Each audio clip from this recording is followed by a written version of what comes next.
Encontro Casual. Muito bem, seja bem-vindo, bem-vinda. Estamos iniciando mais um Encontro Casual aqui na Unijuí FM. E antes de apresentar o nosso convidado do programa de hoje, eu vou pedir para você já se inscrever em nosso canal e compartilhar esse vídeo, porque as histórias que circulam aqui precisam circular para muita gente, ser ouvidas por muita gente. Aliás, o convidado de hoje é justamente um contador de histórias. Ele é publicitário e escritor. Eu converso a partir de agora com o Armando Ribas Neto. Seja bem-vindo, Armando. Tudo bem? Muito obrigado. Prazer estar aqui com vocês, estar conversando com a tua audiência. E Juí é uma cidade que eu tenho o maior carinho, não só a Juí, como toda a região. Sei que a rádio vai longe, muita gente nos escutando. E é um prazer estar com vocês no dia de hoje. Armando, antes da gente falar, claro, do Marvin Green, né, e do bruxinho brasileiro que está fazendo sucesso, vamos voltar um pouco no tempo e chegar lá na tua infância. É de lá que vem esse gosto pela literatura e até pela publicidade, já que foi essa profissão que você escolheu? Sem dúvida. Eu acho que a gente é um somatório do que a gente faz a vida toda, né? E eu, desde muito pequeno, muito criança, eu nasci num hospital, mas me criei numa fazenda. Minha família sempre trabalhou na área rural, né? E lá, nos meus primeiros anos de infância, eu tenho 50 anos, faço 51 esse ano, nós não tínhamos luz elétrica. Nós éramos românticos, tínhamos luz de vela.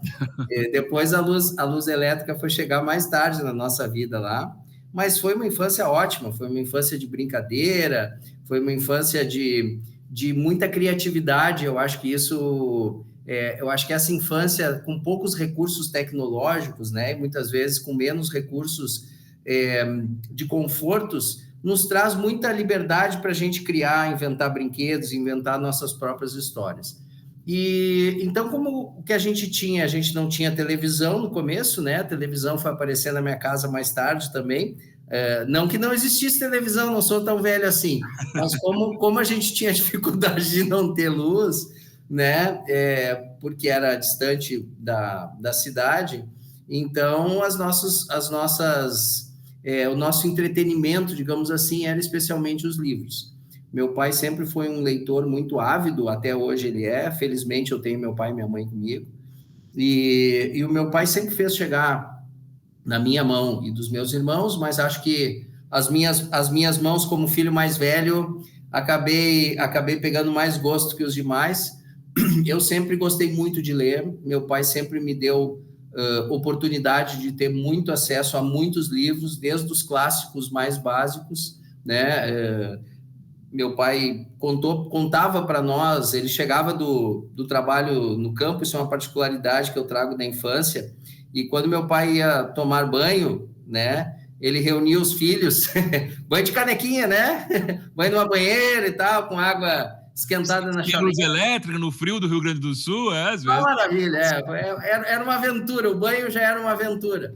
Mas o meu pai sentava, eu e meus irmãos, no entorno da banheira, daquela banheira antiga, era um banheiro grande, porque era, né, casa antiga, e ele contava histórias para nós enquanto ele tomava banho. Então, eu achava muito legal isso que o meu pai fez, porque tu vê, né, ele mesmo cansado, a gente esperava ele chegar do campo, chegar da lavoura, do campo, para contar histórias para nós. E então, histórias que ele inventava ou histórias de livros mesmo? Não, meu pai sempre foi um leitor. Meu pai, como eu disse, nós trabalhávamos para fora, mas meu pai tem uma origem cultural muito boa. E o meu pai leu de tudo. Meu pai teve acesso no colégio, ele teve que assumir lá uma área rural que meu avô não tinha mais condições de assumir, então ele, recém-casado com a minha mãe, ele foi para esse local, que nós temos até hoje, logicamente, e lá meu pai levou como companhia os livros.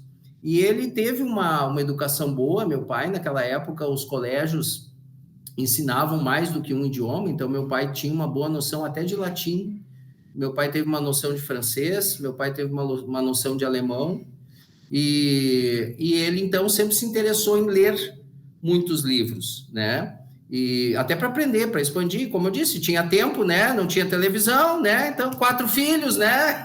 e vamos ler. mas ele contava histórias que ele lia nesses livros.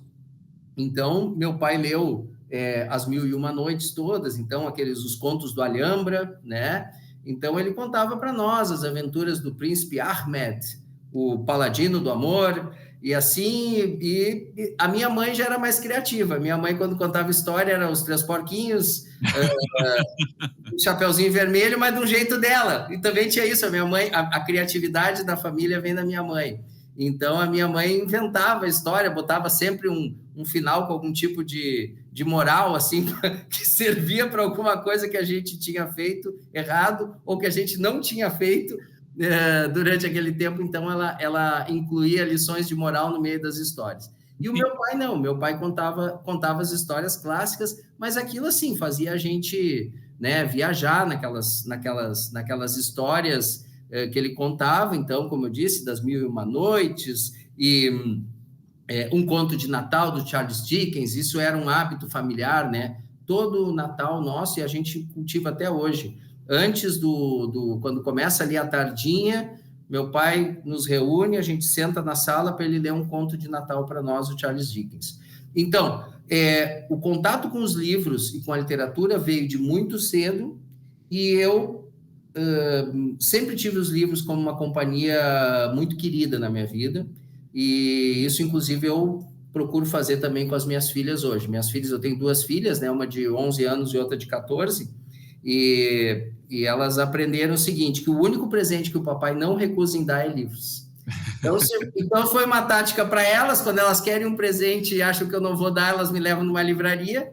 E para mim também foi uma tática boa, que eu sei que, assim, em vez de pedir brinquedo, eventualmente elas vão pedir livros. Então, eu já estou formando 2 pequenas leitoras em casa. O que é fundamental. Agora, Armando, você acha que você acha não? Você tem certeza, imagino, que a tua escolha profissional seja dessa vivência com o pai e também desse lado criativo da mãe, né? Estou falando da publicidade, né? Sem dúvida, exatamente. Então, fiquei sem te responder a pergunta, mas respondo agora. Então, a publicidade, ela entrou na minha vida porque, assim, desde muito cedo, eu aprendi que eu gostava de ler e contar histórias e de inventar coisas, né? Inventar no bom sentido. Meus pais sempre dizem, né, que eu nunca gostei tanto de brincar com os brinquedos. Eu gostava de inventar brinquedos para os meus irmãos mais novos brincarem.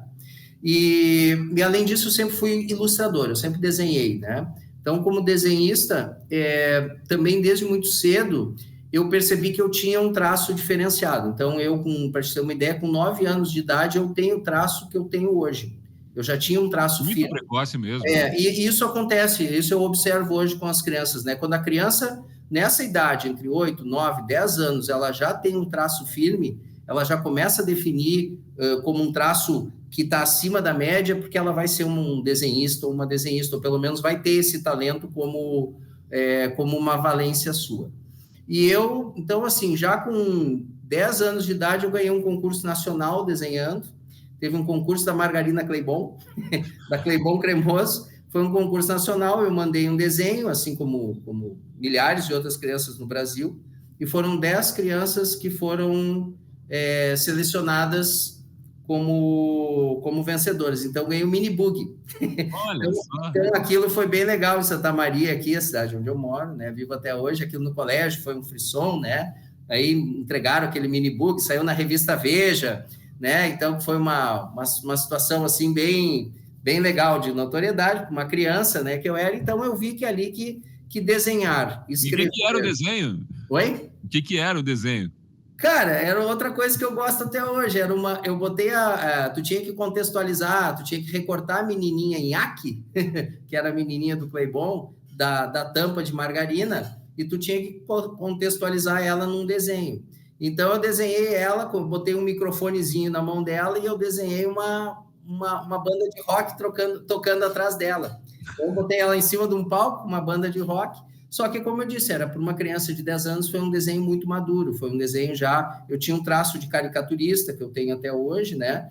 E foi um desenho que então já me deu pelo resultado dele, me deu uma segurança a mais de que aquele era o rumo que eu tinha que seguir na vida. Tem esse desenho ainda? Tenho esse desenho. Se der para depois mostrar aí para o pessoal, eu coloco ali. Eu tenho, na verdade, uma reprodução do desenho, né? Eu tenho uma reprodução do desenho. Na época não existia digitalização, mas eu tenho um xerox do desenho, porque o desenho original foi para o concurso, né? Mas eu tenho ele, eu posso mostrar aí. Se der depois, o pessoal da técnica aí mostra também para o pessoal que está assistindo de casa. E aí, a partir dali, a publicidade não, mas o desenho, as escritas e tal, dali eu vi que eu poderia, de repente, tirar uma profissão. E quando eu tinha 15 para 16 anos, eu tive uma primeira oportunidade profissional. Um amigo do meu pai fazia um remate desses de gado, né? Uhum. E ele sabia que eu desenhava bem, sabia da criatividade. E ele me convidou, olha, tu não quer fazer um cartaz para o meu remate, né? Porque as pessoas que estão fazendo não entendem muito de gado e tal, e tu foi criado no meio do campo, tu entende de pecuária, tu entende, né? Porque eu dava cavalo, né? Eu também tinha uma relação lá com o campo, né? E eu disse, não, eu faço. E aí fiz, me lembro ainda, esse eu também tenho, esse primeiro trabalho que eu fiz lá atrás. E aí, a partir daquele trabalho ali, aquele trabalho não só...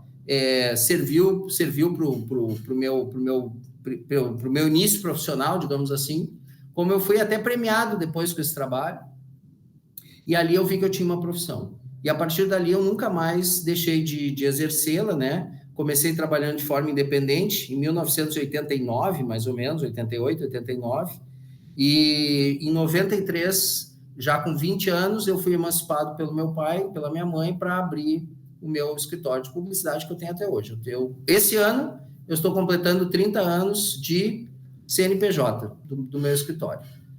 Então, essa é a minha vida como publicitário. Aí a gente pode fazer outro dia um só sobre publicidade. Tem bastante aventura também nessa vida aí. O mundo da comunicação não falta, né? Sim, tá vindo.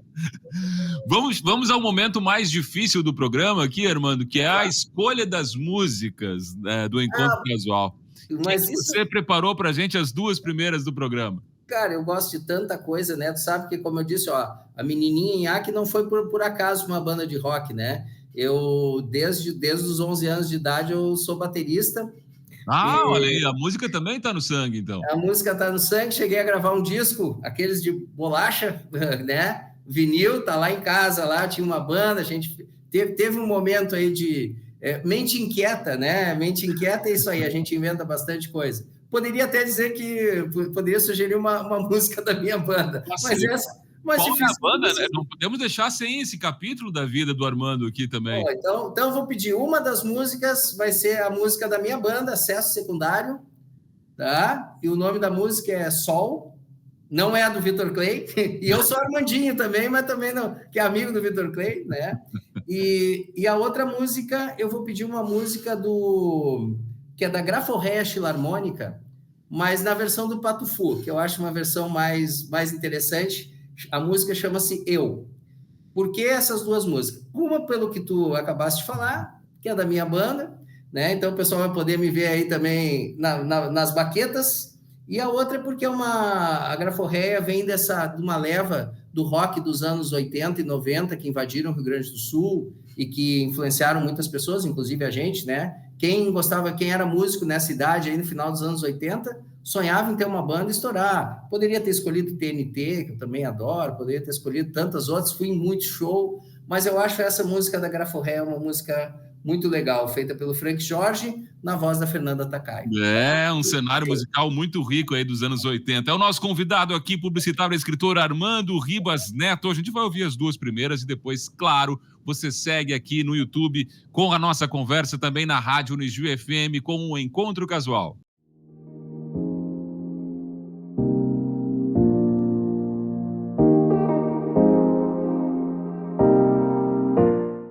Muito bem, estamos de volta e para você que está no YouTube, seguindo aqui a conversa com o Encontro Casual de hoje, o publicitário e escritor Armando Ribas Neto. Armando, antes da gente falar do Marvin Green lá, o bruxinho brasileiro, vamos falar um pouquinho Você terminou o bloco dizendo que tinha uma aventura na música, chegou a gravar em disco, estou falando de disco mesmo, né? O vinil. Como é que foi isso e o que faltou para o Armando seguir na carreira de baterista? Pois então, cara, acho que a carreira de baterista eu sigo até hoje, só que em casa, né? Em casa e tocando eventualmente com amigos e tal, e, enfim. Mas é como eu disse, eu acho que eu sempre tive uma veia muito do empreendedorismo, né? Eu queria que eu sempre gostei de fazer as coisas que tivessem objetivo e que, além do planejamento, elas fossem colocadas em prática e de forma séria, né?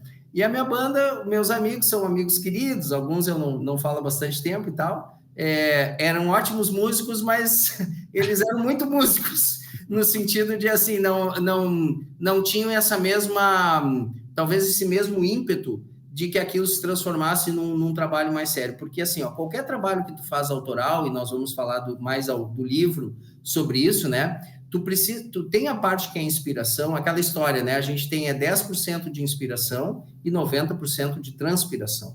E quando essa transpiração não é colocada em prática, especialmente uma banda, é um processo conjunto. Não dá para ter só um ou só dois que se empenham mais naquilo. Todo mundo tem que pegar junto. Então, eu senti que a banda, nem todo mundo estava levando tão a sério quanto eu estava levando. E aí, eu achei que, assim, eu já tinha um rumo na publicidade, eu acho que era um rumo mais fácil no sentido, assim, eu sempre achei que eu era mais talentoso como desenhista e eventualmente escritor, né, roteirista, seja o que fosse, do que necessariamente como músico, né? Nós éramos uma banda autoral, tentando colocar sua verdade ali, suas músicas, mas é um processo, pensa que isso não é na época da internet, entendeu? Como eu disse, o disco foi gravado no vinil, no momento que eu me lembro, inclusive, que o pessoal lá do estúdio perguntou, vocês querem gravar vinil ou querem gravar em CD? Eu disse, o que é CD? O que é CD? A gente não sabia o que era CD. Eles, não, uma coisa que está surgindo aí e tal, mas acho que vai dominar o mercado. Nós, não, o disco não vai acabar, vamos. E até por um lado, acho que a gente estava certo. Eu ia dizer, vocês estavam certos. O CD acabou e o vinil está voltando, né? Então, é como eu disse, é mais fácil hoje eu ter um toca-disco em casa do que um aparelho de CD. Então só que assim, então, por essa situação, né, a gente fez bastante show, mas eu acabei achando que o meu caminho estava mais ligado à publicidade, e acho que foi acertado. Acho que eu tive uma trajetória legal. Com 30 anos de publicidade, hoje eu atendo, só para uma pincelada rápida, eu atendo 10 estados brasileiros com a minha empresa, né, de publicidade, apesar de estar aqui no Rio Grande do Sul, né, tenho clientes nacionais, né, eu atendo uma telecom, que é a Oi, por exemplo, a Oi Fibra, eu atendo eles. Então, nesses 10 estados brasileiros, atendo alguma subsidiária da Petrobras, então eu tenho um trabalho bem consistente, ganhei prêmio em Festival Mundial de Publicidade, então acho que isso, assim, me deu uma certeza de que esses 30 anos foram acertados como publicitário, e como músico eu sigo tocando com muito carinho lá com a música, adoro tocar, minha filha mais velha também já curte tocar e tal, mas eu uso a música no meu dia a dia. Eu ia dizer, elas até se falam, né? São áreas que se falam. A música usa sempre, a música faz parte da minha vida todos os dias, no meu trabalho, no meu lazer, no meu dia a dia, né? Não existe vídeo, não existe filme sem música, a trilha sonora é tudo, então tá tudo interligado. Em meio a essa rotina agitada do Armando, surge uma ideia, escrever um livro. Como é que surgiu isso, Armando? Como é que veio o Marvin aí na tua vida? Pois então, cara, o Marvin veio numa decorrência natural do Armando pensando o que eu vou fazer depois que eu parar de trabalhar, com publicidade especialmente.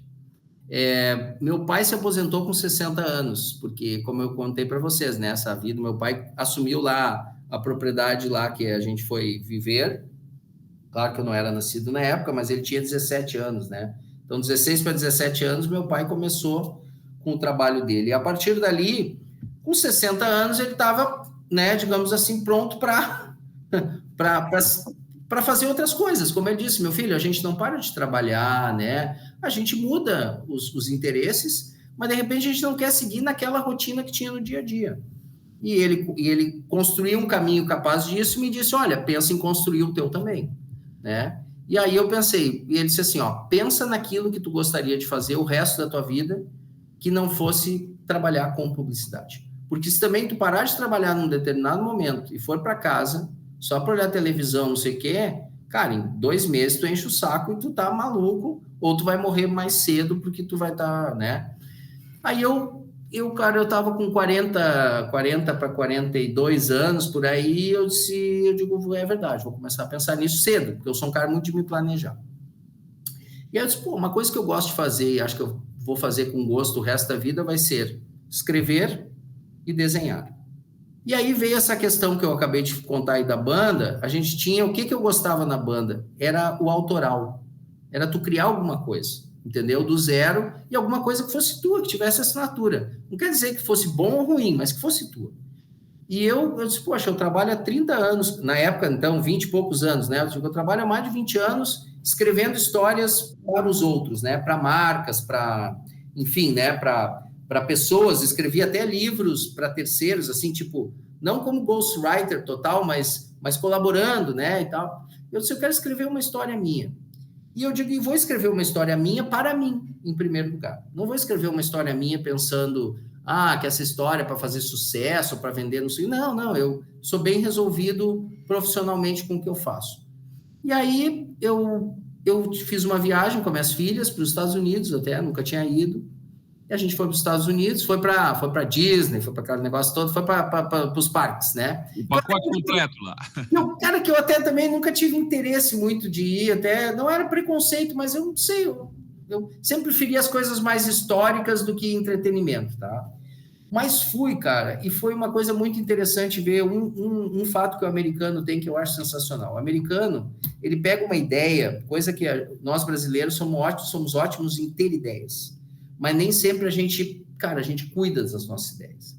Então, os americanos, eles têm uma ideia, cara, e eles fazem um processo que eu chamo de espiral. Eles pegam aquela ideiazinha, eles começam a girar em torno dela, e vão girando e vão alargando esse processo, e quando vê, a partir de um núcleo de uma ideia, eles têm uma indústria. É isso que eles fazem muito bem. E eu disse, cara, olha aí que interessante, né? Eu disse, então, se a ideia é a base de tudo, e a partir de uma ideia tu pode ter um universo maior, eu digo, eu vou criar uma coisa para eu me divertir bastante. Vou criar uma história, porque tudo começa com uma história, qualquer filme, qualquer coisa que exista no mundo material aí que seja criado pelo homem, ele começa por uma fagulha criativa, que é a ideia. Bom, então eu pensei, eu sou um cara que eu vivo de ter ideias, né? Eu não só me realizo profissionalmente com isso, como é o grande propósito, né, da minha vida, a minha principal característica. Eu sou um cara que resolve problemas a partir das ideias. Então, eu vou tentar criar uma ideia que possa ser uma história feita por mim e que, em primeiro lugar, realize a mim, sem pretensão de que ela possa ser algo maior ou comercial, né?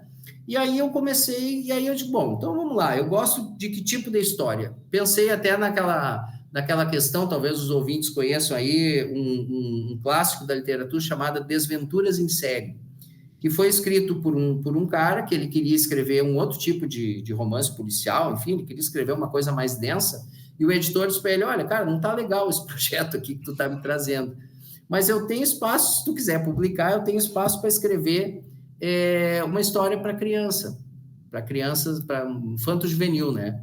E ele escreveu aquilo meio de má vontade, inclusive, ele disse, tá, mas o que tu quer que eu escreva? Ele disse, não, eu quero que tu escreva uma história, em primeiro lugar, que tu gostaria se tu fosse uma criança de 10 anos.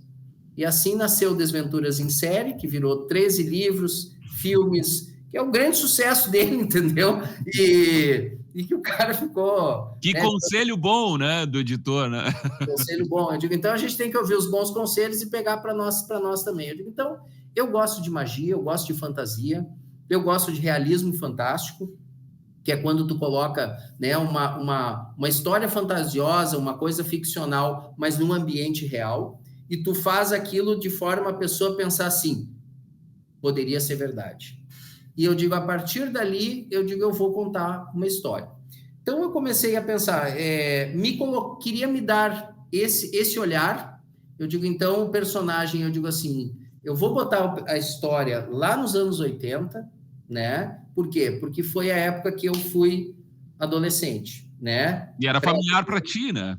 Isso. E eu queria me dar o meu olhar de 13 anos, de 12, 13, 14 anos, entendeu? Eu queria conseguir, porque eu sou um adulto de 50 anos, casado, pai de 2 filhas. E eu queria resgatar aquele olhar. Então, para isso, eu precisava retornar àquela época, entende? Eu digo, então a história vai se passar naquela época. E também por algumas coisas que eu contei no início. Cara, na tua infância, então, e na minha pré-adolescência, adolescência, né? A gente não tinha internet, cara. Isso não quer dizer que a internet é ruim, ao contrário, a internet é maravilhosa. Olha aí, ó, estamos conversando com a turma aí, né? Graças a ela. Mas ela também, a tecnologia que a gente tem hoje, eventualmente ela nos limita um pouco, né? Então eu queria poder ter de novo aquele olhar do cara que precisava era usar a cachola o tempo. Nos tira um pouco a criatividade, talvez, né, Armando? Talvez, nos entrega muita coisa pronta, talvez seja isso, entendeu? Talvez essa seja a questão. Então eu digo assim, ó, vou me devolver esse olhar, vou me reportar para aquela época e vou colocar a história, cara, em cenários que eu conheça e que eu possa voltar para visitá-los também. Então, qual é os cenários que eu usei? Os cenários aqui, não só aqui da minha cidade, né? Cenários nossos do Rio Grande do Sul, mas não numa história regional, e sim numa história que pudesse ser universal, mas no nosso cenário. E a capital, que faz parte aí dos meus livros, né? Talvez seja o cenário, para mim, mais interessante, que é Porto Alegre, né? Ela não está escrito literalmente que é Porto Alegre, mas é a capital, né? Por quê, cara? Porque Porto Alegre, para mim, eu era um cara do interior, que quando ia a Porto Alegre, não era sempre, né? Mas quando a gente ia, então Porto Alegre tinha todo um fascínio e, ao mesmo tempo, nos dava um certo medo, que era uma cidade grande. É a capital. A gente não tinha a chamada globalização, e a gente hoje enxerga as cidades de todo mundo, cara, a partir da tela do computador, tu consegue ter uma noção. Naquela época, não, ficava muito na tua imaginação, né? E quando tu chegava lá, e aquele contato que tu tinha, se tu chegasse numa Porto Alegre, num dia como hoje tá aqui, né? Chuvoso, um dia meio sombrio, bom, a tua visão da cidade era aquilo, até porque tu não ia toda hora para lá, né? Naquela época, a gente ainda tinha acesso de ônibus, não sei o quê, enfim, mas também tinha trem ainda, né? A gente ainda fazia, eventualmente, viagem de trem. Eu coloquei o trem no livro, porque para mim também tem uma questão histórica, eu tenho uma relação histórica com o trem. A minha família veio do Paraná para Santa Maria há 200 anos atrás para ajudar na composição da ferrovia. Então, Santa Maria é uma cidade reconhecida por ser entroncamento ferroviário, né? Mas a minha família teve parte nesse processo, né? Meu bisavô, meu tio bisavô vieram para cá por causa disso. Então, eu queria trazer esses elementos, né? Queria trazer esses elementos da minha história, da minha própria história, das minhas origens, da história da minha cidade, e para tentar criar o quê? Uma história, como eu disse, de fantasia, que pudesse ser universal, mas que, ao mesmo tempo, ela usasse como cenário os nossos. Por quê? Porque se em algum momento essa história conseguisse ir um pouco mais longe que a minha própria estante, né? Ela daria uma chance para nós criarmos o que eu chamo de legado literário. Isso é o que eu mais falo quando eu falo em palestra por aí, né? A pessoa diz, o que é legado literário? Né? A gente ouviu falar, né? O pessoal agorizada que está ouvindo aí já ouviu falar no legado da Copa, né? Então, o pessoal ouviu falar muito no legado da Copa, né? Quando a Copa passou por aqui. O que é, né? A Copa passou por aqui, teve algumas coisas que não foram tão positivas, mas teve muita coisa positiva, não só em construções, em cultura, né? Eu fui assistir um dos jogos, consegui assistir um dos jogos em Porto Alegre, era um ambiente absolutamente civilizado, né? E o que seria o legado literário? Isso eu vi numa viagem também, e vamos pegar o Harry Potter, né? Que hoje é um que se compara muito ali e tal, né? Pelo estilo, mas assim, ó, se tu vai hoje na estação de King's Cross, que é uma estação igual à estação rodoviária aí de Juí, entendeu? Tu vai ver lá mais gente para olhar uma coluna comum, que é onde o Harry Potter teria atravessado, do que no Big Ben ou na Torre de Londres, né? Então, o que é isso? É uma história de ficção que, mesmo num país ou numa cidade que respira histórica, né? Com perdão da redundância, mas é isso mesmo, né? Que respira fatos históricos por todos os lados, é uma história de ficção que deixa uma herança para aquele lugar, né? E do lado lá da estação de King's Cross, lá na coluna do Harry Potter, tem uma loja que vende livro, é um local que tu vai lá para fazer turismo, tu entendeste? Tu imagina se a gente tivesse aqui também mais histórias contadas nos nossos cenários, né? Aí em Juí, né, por exemplo, lá, digamos, deve ter um local lá, né, sombrio, sei lá, uma gruta perdida e tal. Temos. Que tu uma lenda, né? Tem as lendas, que tu contasse uma história que as pessoas se interessassem tanto ao ponto de sair das suas cidades, em vez de ir lá para Londres, em vez de ir para Paris, se interessar em ir aí em Juí, na gruta, né? Na gruta do lobisomem, do não sei o que lá. Por quê? Porque tu criou uma história de ficção que atingiu tamanha proporção que ela faz que as pessoas se interessem em também participar, porque a fantasia do realismo fantástico, especialmente, tem isso, né? As pessoas querem fazer parte daquele cenário, né? Se tu pegar o Harry Potter mesmo, né, como a gente está usando aí como exemplo, as pessoas querem se vestir como os personagens. Elas querem usar as varinhas dos personagens, né? As pessoas que leram Os Três Mosqueteiros, a sua época lá, quando foi famoso, né? Queriam lutar de espada, esgrimar por aí, não sei o quê. As pessoas que leram Homem-Aranha, que leram Thor, que leram Capitão América, queriam ter o escudo do Capitão América, querem jogar a teia do Homem-Aranha. É isso. A gente quer participar daquela história. O fã quer viver aquela história ao máximo, né? Então, por isso que eu desenvolvi uma história que pudesse ser alcançada por nós, né? Com um personagem que tivesse um nome que fosse o mais universal possível. Até me perguntar por que o nome Marvin, né? Essa era a próxima pergunta. Por que, dentro desse teu pensamento, por que Marvin? Tinha alguém que te inspirou? Um amigo, alguém? Enfim, como é que foi a escolha do nome do personagem principal? Porque Marvin é um nome que em quase todos os idiomas tu lê e pronuncia igual. Se tu lê em inglês, se tu lê em espanhol, se tu lê em português, tu vai ler Marvin praticamente do mesmo jeito, talvez com um sotaque diferente, mas tu vai escrever e ler do mesmo jeito, né? E o Green, né, ele não é com G-R-E-N, né? Ele não é Green de verde, mas ao mesmo tempo ele é um cognato para puxar para esse lado do verde, né? E ao mesmo tempo ele não é literalmente escrito igual, mas também é parecido com o dos irmãos Grimm, que eu sou fã, grandes contadores de histórias, né? E eu queria um nome, e tu vê, ó, qual é o teu sobrenome? Dornelles da Rosa. Dornelles da Rosa, tu é bem brasileiro. Bem brasileiro. Né? Bem brasileiro. Eu sou Ribas já é espanhol. Mas nós aqui do Rio Grande do Sul, né? E aí em Juí deve ter uma colonização italiana, talvez forte.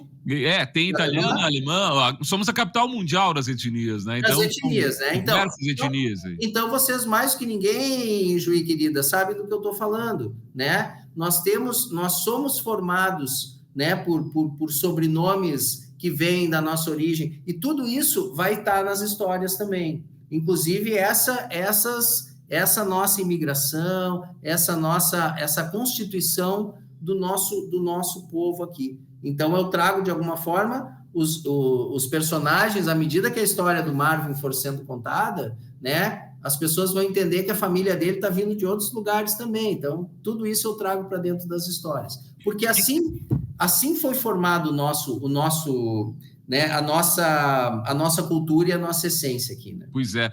Quem foi, para a gente finalizar esse segundo bloco, Armando, sim, quem foi o primeiro par de olhos, o olhar diferente do Armando, para dizer, olha, essa história aqui realmente já está na hora de sair da tua própria estante para ir para um lugar maior?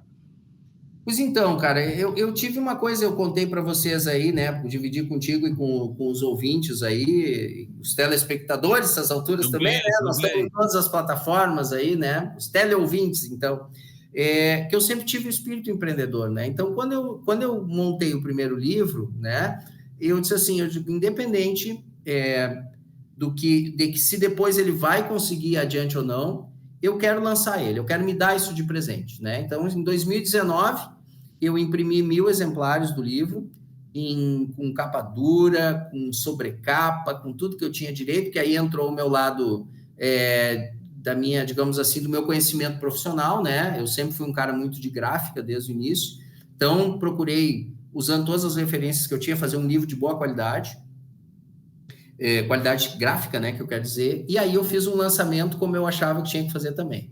Eu aluguei um salão total de um hotel aqui e montei os cenários do livro lá dentro, fiz isso tem na internet, é isso, pessoal, depois vou deixar lá o endereço se quiserem ver um pouquinho do que foi o lançamento. Montei uns corredores no meio daquele salão, né, corredores com fumaça e tudo, então a pessoa entrava num labirinto, que era essa é a definição, e eu recebi naquela noite mais de 1.100 pessoas. E foi uma coisa muito significativa para mim, porque, claro, eu sou uma pessoa que tem uma certa notoriedade aqui pelo meu trabalho e tal, mas pelo menos 50% disso eram pessoas que não são da minha relação. Tu imagina, 1.100 pessoas, não conheço muita gente assim, né? Assim, não tenho tantos amigos assim, né? E eu fiquei quase 7 horas autografando. Eu comecei às 6 da tarde, 15 para 6 da tarde, e terminei, era 00:15, 00:20, eu dei meu último autógrafo no livro. Vendi mais da metade da edição naquela noite, e aí eu fui para as livrarias e comecei a ter a resposta principal que eu queria, que era das pessoas lerem o livro, pessoas que não me conheciam, pessoas que eram, como eu digo, fora da minha relação, e que começaram a me dar feedback positivo. E eu digo, opa, então acho que a história não é só para amigos me darem tapinha nas costas e dizer, ai, que legal que tu fez, né? Eu acho que dá para fazer um pouco mais. E aí eu posso te contar mais sobre isso logo em seguida. E vamos lá, claro que vamos contar, porque agora você vai contar aqui que a gente vai ouvir, Armando.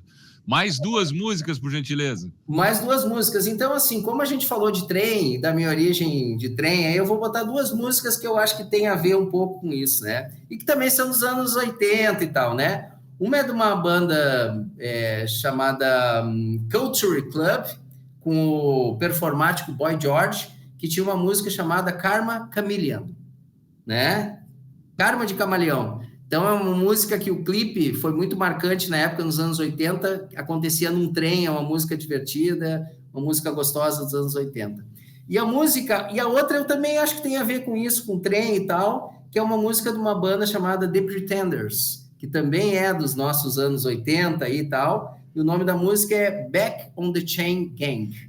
Então, The Pretenders e Culture Club, para a gurizada, tomara que goste aí, direto dos anos 80 aí para a nossa rádio. Um flashback muito bem-vindo, Armando. É o nosso convidado aqui do Encontro Casual, Armando Ribas Neto, escritor do livro Marvin Green, que a gente está falando aqui, o bruxinho brasileiro carinhosamente chamado. A gente vai fazer uma pausa aqui, claro, na rádio, no Nijo FM, no YouTube, segue a conversa do Encontro Casual de hoje.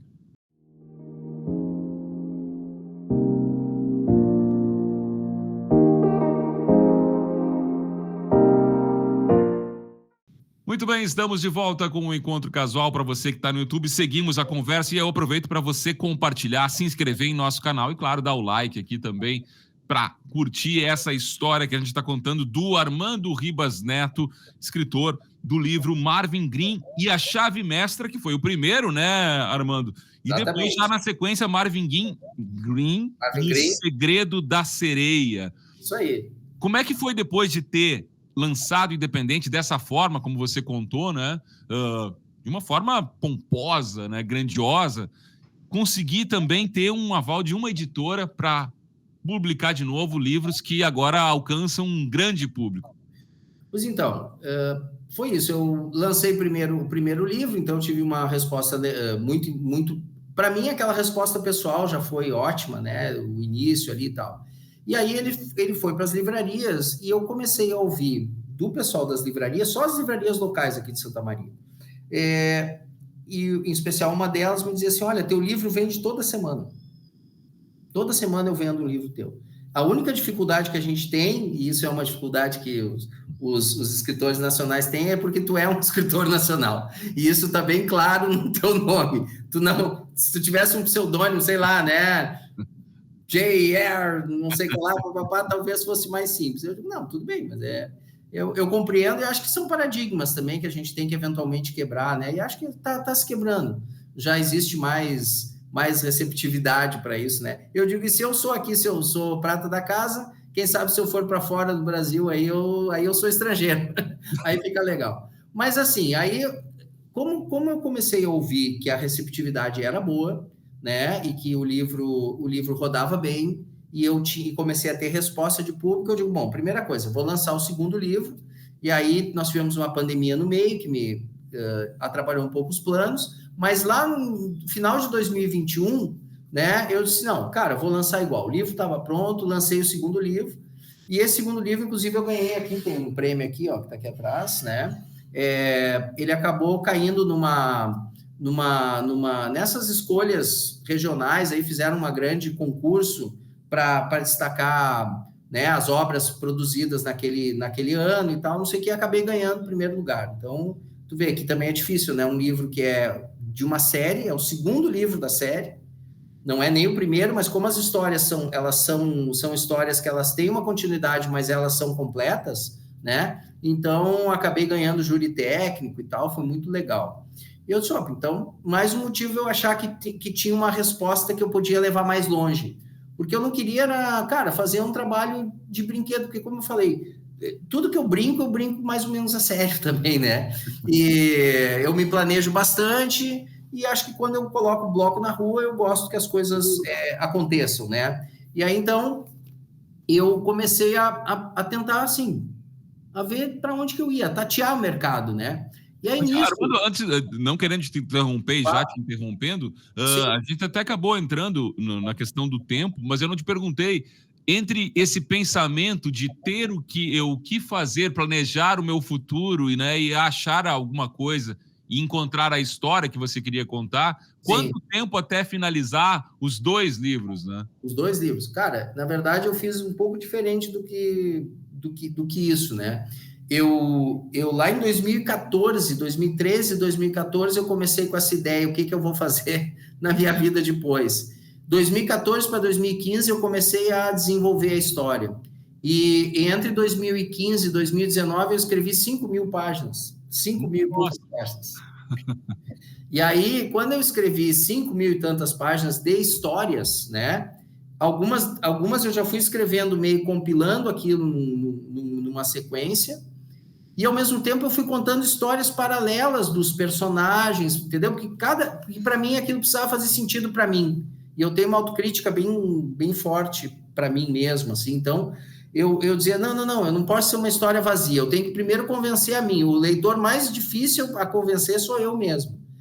Então, eu li aquilo, se eu achava vazio, se eu achava vago, eu tentava contar toda a história daquele personagem ou daquele grupo de personagens, entendeu? Porque eu fui criando um universo, né? Tu vai criando um universo, vai criando pessoas com nome, sobrenome, personalidade, até para ti depois poder entrar e sair da pele daqueles personagens com uma certa facilidade. Porque uma história que tem vários personagens, e tu é uma pessoa só, mas tu precisa viver aquele personagem, entende? Tu tem que entrar na hora que é a menina, na hora que é o homem, na hora que é o vilão, e isso eu comecei a fazer, ao ponto de que eu cheguei num momento, cara, e eu escrevi em primeira pessoa quase 60 páginas da autobiografia do vilão, do grande vilão da história, e que começa lá em 1300 e pouco, entendeu? Então só estou dando um spoiler aí.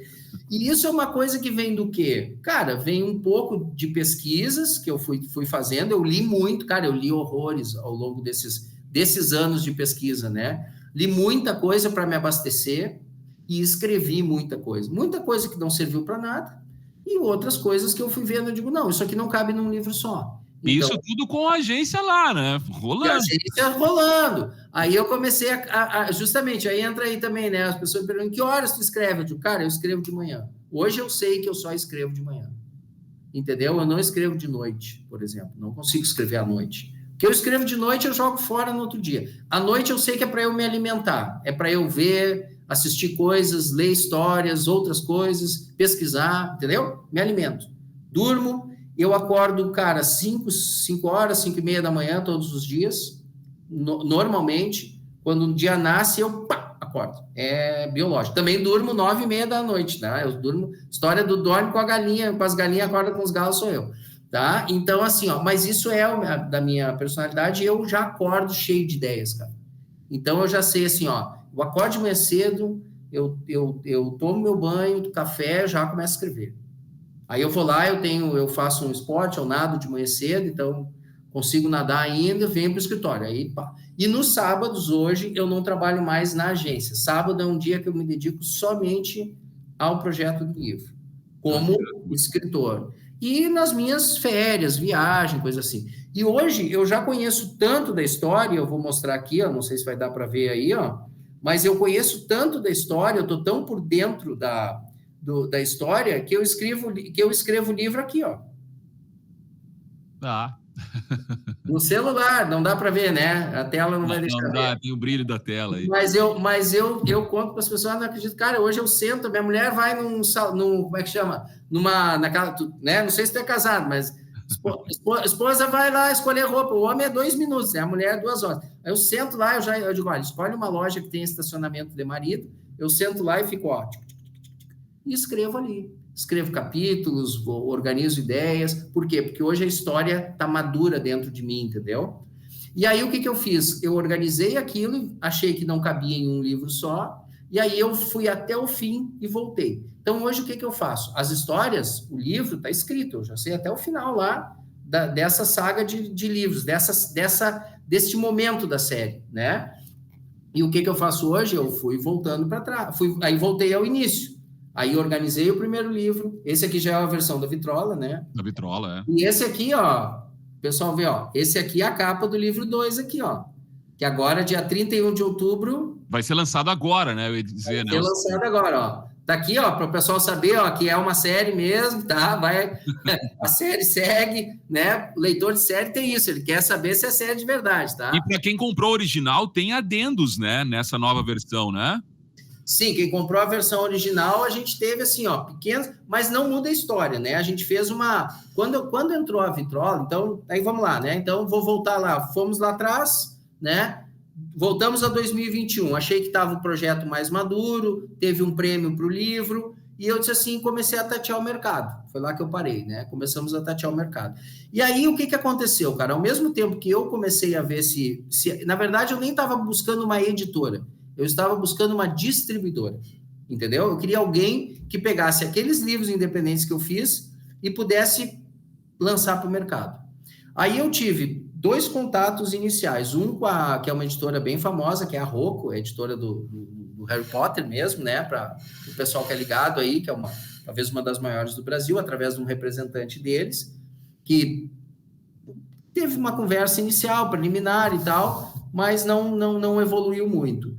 E teve uma conversa também que veio com o pessoal da Dark Side Books, que é uma editora grande também do Rio de Janeiro, que através de um contato, uma pessoa que estava aqui na região, viu o livro, pediu perguntou se eu não queria mandar o manuscrito para ele, né, o livro para ele, o manuscrito não digo, o original, né, que chama, não é mais manuscrito, né, o original, mas assim, muito incipiente. E aí veio o contato da Vitrola, porque eles viram o livro numa livraria, que era cliente deles, e aí eles me procuraram assim como eu estava procurando eles. Então foi um encontro.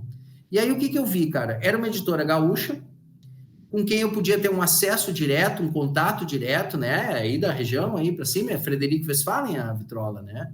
E é uma editora grande, de porte, que tinha anos de mercado também. A Vitrola, como empresa, tem 30 anos, né, de existência, e é uma sobrevivente. Eles já foram locadora, começaram como locadora de filmes, eles foram vendo as transformações do mercado e foram se transformando também até hoje transformar numa editora. E que estavam procurando escritores novos para fazer parte de um portfólio deles, de escritores deles, títulos deles, um catálogo próprio, entendeu? E aí eu digo, cara, eu acho que é isso aí. E aí eles me ofereceram, aí a gente começou a conversar, e eu disse, olha, eu tenho até outras possibilidades, mas eu quero entrar com alguém onde possa me dar um certo protagonismo, entende? E que me deixe exercer também a minha criatividade no sentido assim, de eu ser propositivo, que esse empreendedorismo que eu também tenho possa continuar acontecendo, né? E a Vitrola me deu tudo isso, com protagonismo. E aí a gente relançou, então fizemos um projeto para não apenas esses 2 livros, né? Nós temos já um terceiro livro que já está escrito e que nós já temos até data, para o pessoal saber também, que é o livro 3, chama-se Marvin Green e a Gaiola Dourada, sai em abril de 2024, tá? Nós já temos esse terceiro livro, que já está pronto para também ser lançado em breve, então nós estamos fazendo hoje um relançamento dos volumes, né? E todos eles, como eu disse, com liberdade de eu interagir com o projeto, tanto do projeto gráfico, como eu sou ilustrador, eu disse, eu não quero ilustrar meu livro, né? Que eu já ilustrei a capa do primeiro independente. Daí eu disse, eu quero achar um ilustrador. Então eles me permitiram chegar no ilustrador, que até era um cara era um artista que já trabalhava com ele, mas tipo, o projeto da capa, o conceitual, eu que fiz. E mandei pro artista e ele... trabalhou ele, né? E ele trabalhou e pintou, ficou lindo, né, e tal. E até eu vou contar uma coisa para vocês, que pouquíssima gente ou quase ninguém sabe. Nós estamos também trabalhando uma edição especial para lançar o ano que vem. Quando a gente tiver com os 3 livros lançados, nós vamos lançar um box, tá? E vai ter uma versão capa dura, com sobrecapa. E quem está fazendo essa jacket, né, que chama sobrecapa, é o mesmo ilustrador, é um tailandês, chamado Arthur Poller, que é o mesmo ilustrador que trabalhou no projeto dos 20 anos do Harry Potter mundial. Esse é o cara que está fazendo a capa do nosso livro. Está ficando grande essa história, né? Está ficando legal. Isso tudo veio por quê também, né, cara? Porque assim, ó, daí quando a gente lançou esse livro aqui, né, Marvin Green, a Chave Mestra, a gente lançou no mercado, o pessoal da Vitória disse, cara, eu acho que vai... Eles também apostaram, né, fizeram, tu vê, a nossa tiragem inicial foi de quase 10 mil exemplares, né? Entendeu? Então, o que acontece? Ó, eles lançaram isso, e quando veio, o que aconteceu? Eu estava indo para o Rio de Janeiro até, para um compromisso, me ligou o editor, eu estava indo pegar um avião, era 1 da manhã até, porque eu ia pegar um avião, porque eu tinha que chegar lá de madrugada, então eu acabei fazendo um trânsito de avião, né, na madruga, assim. E ele me ligou e disse, cara, eu acho que nós vamos entrar, pela primeira vez na história da Vitrola, a gente vai entrar numa lista dessas listas nacionais.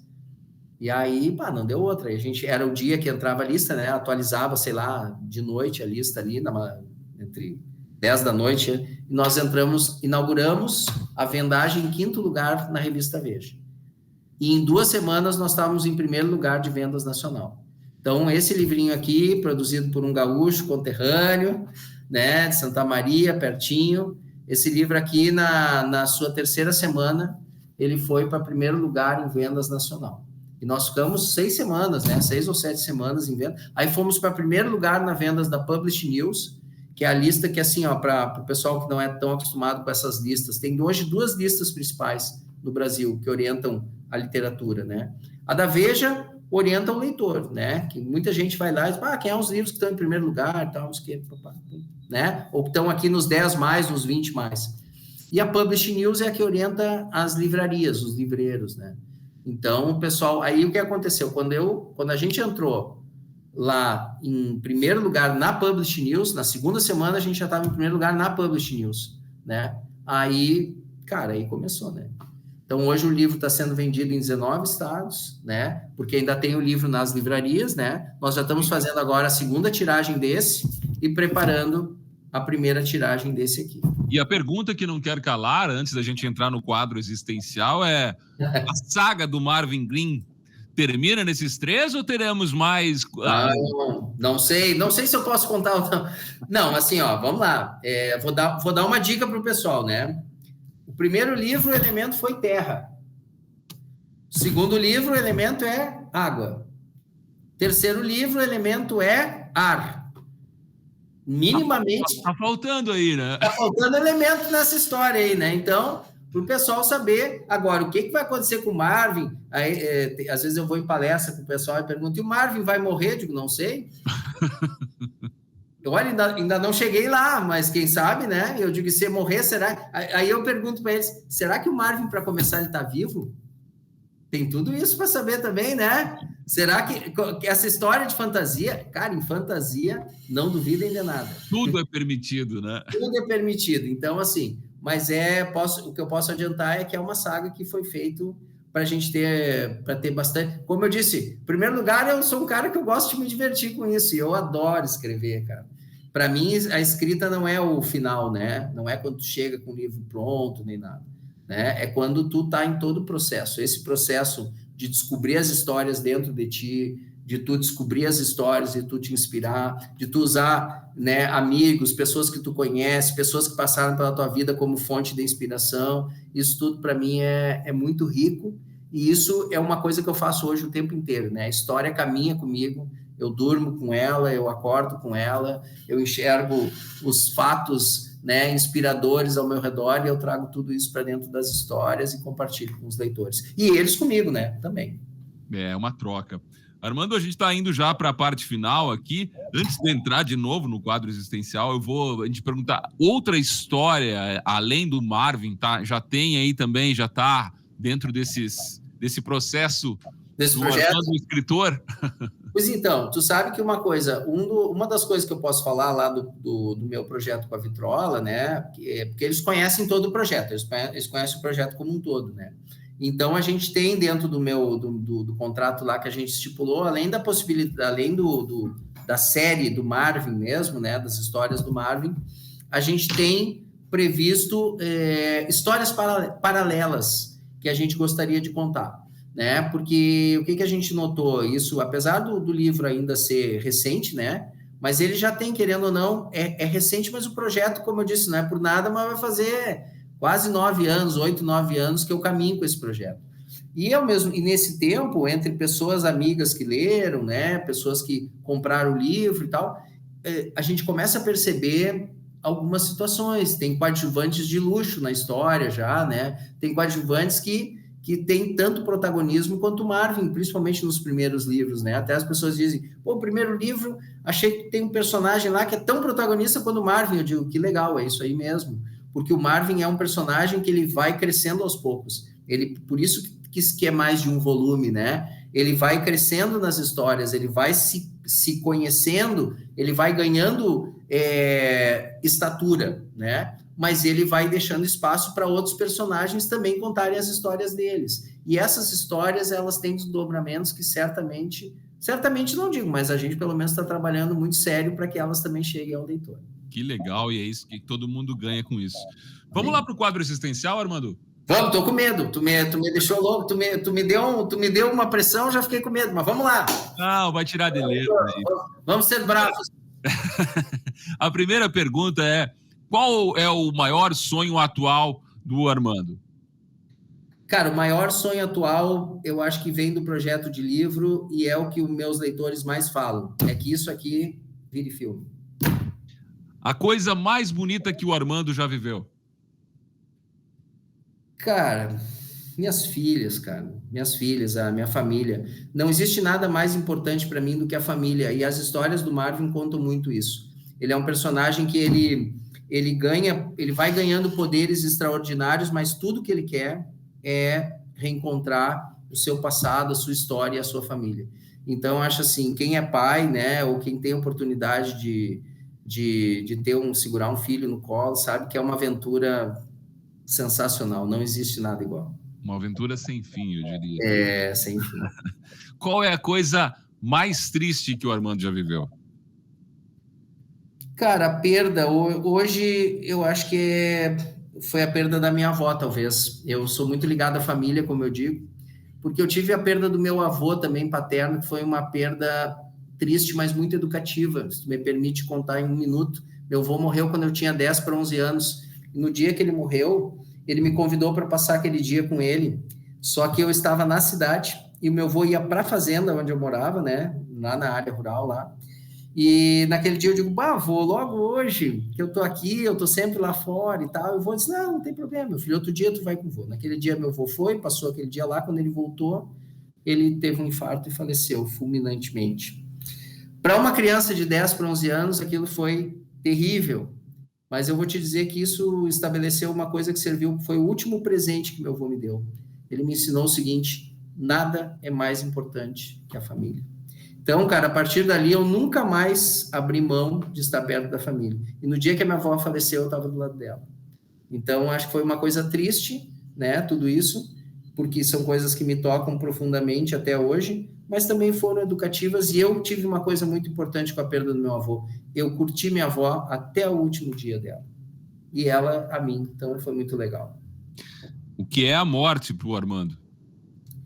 Cara, eu espero que seja uma passagem. Eu acredito que é uma passagem. Eu acredito que sim, é que nem as portas mágicas. Ó, Marvin tem portas mágicas, né?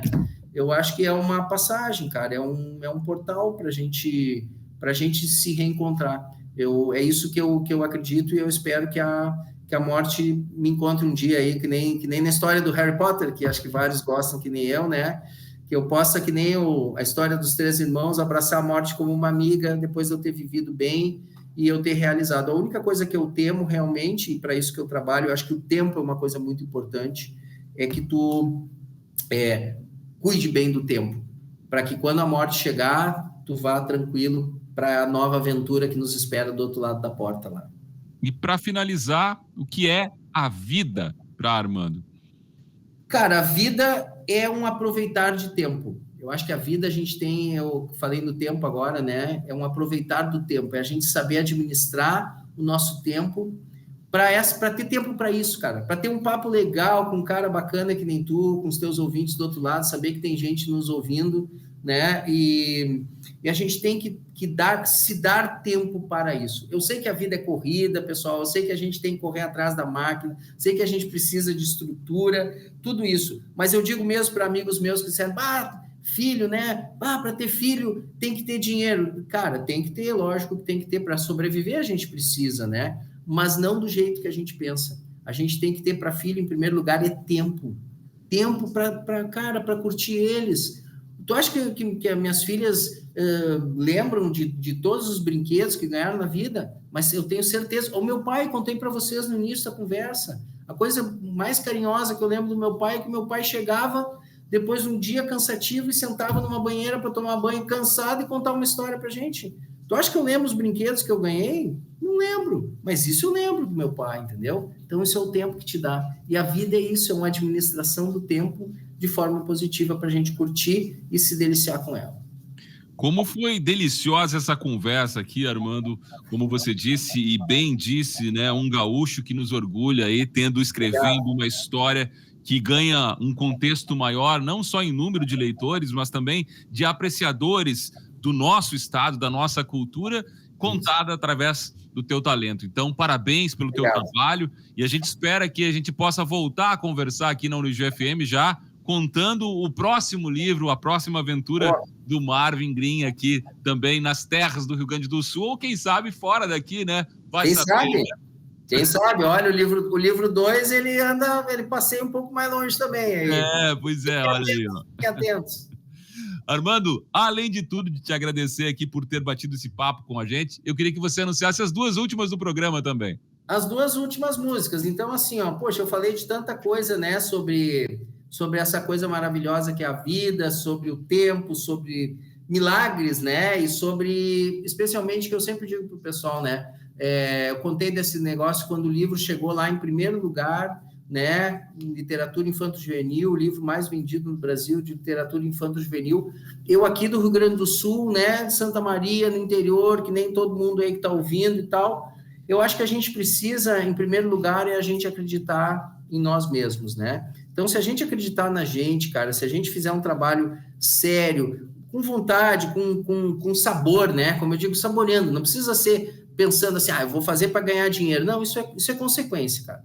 Mas eu acho que o gosto das coisas darem certo, primeiro a gente precisa acreditar na gente mesmo. Então, eu separei 2 músicas que acho que falam um pouquinho nisso. Uma mais contemporânea, que a galera aí, que a gurizada acho que gosta, que é de uma banda chamada Savage Dragons, que é uma música chamada Believer, e eu, inclusive, eu fiz um clipe uma vez lá, um clipe do meu livro, usando essa trilha do Believer, que quem me mostrou essa música foi minha filha, mais velha, Annalise, e a outra é uma música mais antiguinha, que é do Ramones, que o nome da música é I Believe in Miracles. Olha, então, 2 músicas com significado, como todas que eu escolhi aqui, né, que tinham algum significado para mim. Espero que as pessoas acreditem em si e acreditem que milagres existem sim e que a gente consegue fazer tudo que a gente quiser, se tiver trabalho, se tiver vontade, se acreditar em primeiro lugar em nós mesmos. É isso aí. Armando Ribas Neto, muito obrigado mais uma vez aqui. A gente fica por aqui no Encontro Casual. Parabéns pelo teu trabalho e a gente se encontra mais para frente. Até lá, pessoal. Marvin está esperando vocês na primeira página de cada livro. Encontro Casual fica por aqui na Unijuí FM. E, claro, se inscreva em nosso canal e compartilhe a história do Armando e de tantas outras pessoas aqui no canal do Encontro Casual da Unijuí FM.